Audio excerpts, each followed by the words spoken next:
Позывной Дёс. Денис. Я сам местный, Тельмановский район.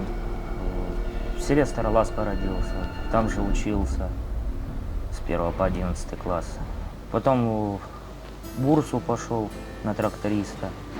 Интересовался очень много танками. Как-то по бронетехнике мне душа лежит. Особенно гусеничные трактора и танки. Это, почти одно и то же.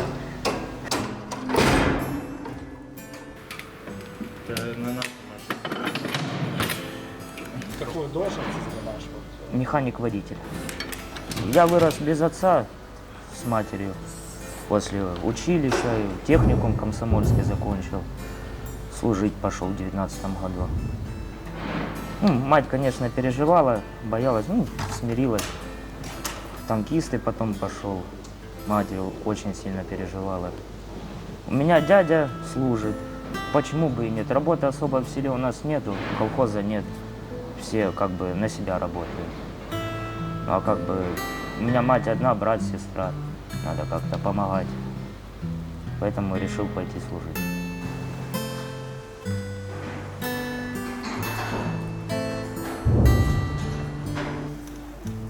Позывной Арсен.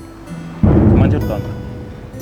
Родился в Ташкенте, до 12 лет жил-рос там, потом приехал в Россию к матери.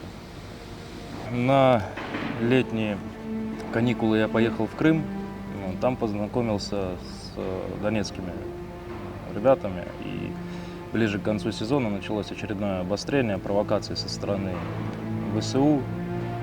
И я об этом услышал не по телевизору, да, не через соцсети. Мне это сказали люди, которые проживают в этом крае, которые сами лично попадали под эти обстрелы. Я долго думал перед тем, как принять решение, но во время принятия решения уже никаких сомнений не было. Заранее договорился о том, что меня встретят, приехал в определенный населенный пункт, меня там встретили, отвезли на казарму, соответственно, документы необходимые предоставил и оформил, писал контракт. Сперва было сложно, но самое главное – это интерес. А командиры сделали все для того, чтобы этот интерес появился. Для меня СВО началось с того, что нас вызвали всех в часть. Я находился в командировке на тот момент в учебном центре, где готовили срочников. Первая задача была обслуживание техники, проверка работоспособности систем. Уже все прекрасно поняли, что это начало. Началась спецоперация, когда мы выехали на Белокаменку 24 числа. И далее уже действовать по обстановке, согласно получаемым задачам пехоты.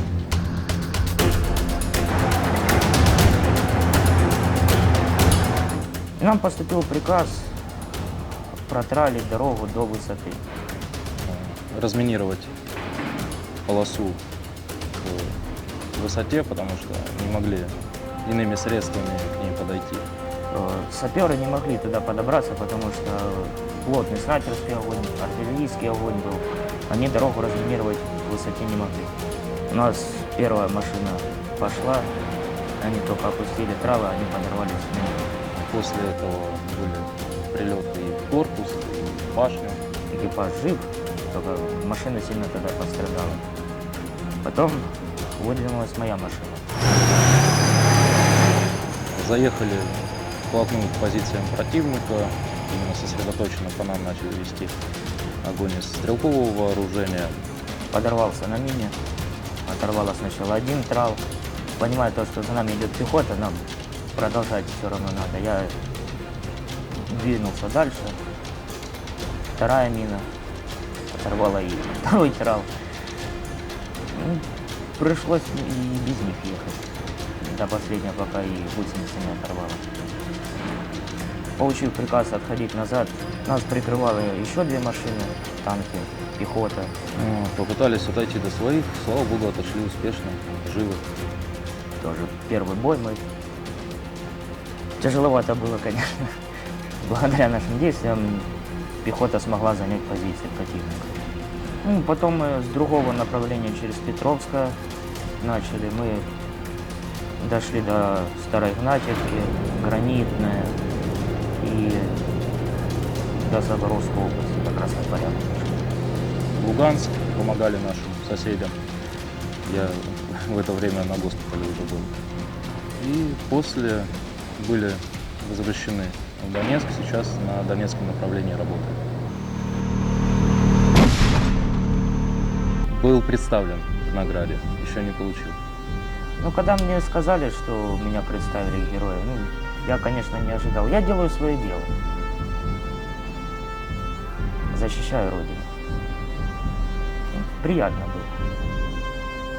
Хотелось бы поскорее добиться мирного неба над головой. Чтобы началась мирная жизнь. Закончить начатое, поступить в университет, восстановиться. Победа будет за нами. Мы победим.